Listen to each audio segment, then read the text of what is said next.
வணக்கம் நண்பர்களே, இது திகில் நேரம். ஆண்டு 1973. நண்பர்களாகிய பாலு, ராஜு, சுரேஷ், கார்த்திக் மற்றும் குமார் சென்னை அடையாறில் அப்போது இருந்த ஈராஸ் தியேட்டரில் இரவு நேர திரைப்படத்தை பார்த்துவிட்டு சைக்கிள் ஸ்டாண்ட் நோக்கி நடந்து சென்று கொண்டிருந்தனர்.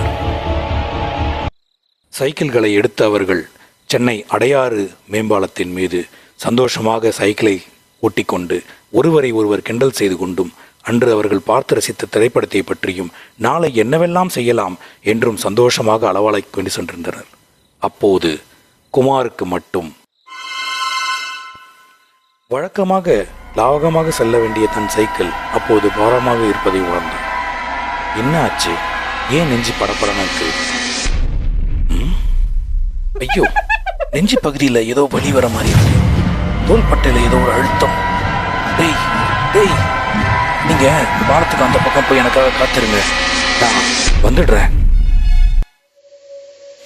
எங்கடா அந்த சோம்பேறி இன்னுமா சைக்கிள் மெரிச்சிட்டு இருக்கான்?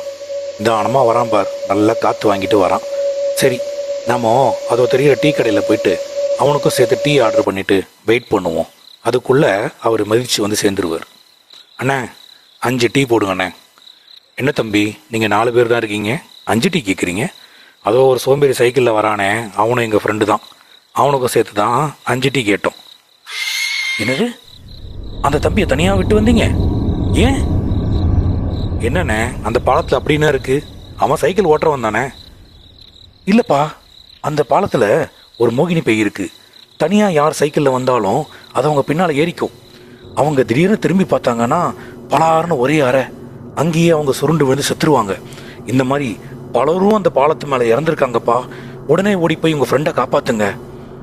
ஐயோ, என்னடா, அவன் வேற பயந்த சுபாவம், நம்ம அவனை தனியாக விட்டு வந்திருக்க கூடாதோ? டேய், வாங்கடா போய் பார்க்கலாம். டேய், அதோ ஓடி வரான் பாருங்கடா. டேய், என்னடா ஆச்சு? ஏன் ஓடி வர? டேய், நான் சைக்கிளை விட்டு இறங்கி பாலத்தை முடிச்சதும் திரும்பி பார்க்குறேன், அங்கே முனைய பேய் இருக்குடா. ஆம், அந்த மோகினி குமார் சைக்கிளை விட்டு இறங்கி அடுத்து எதிர்வரும் வாலிபருக்காக அங்கேயே காத்திருந்தது.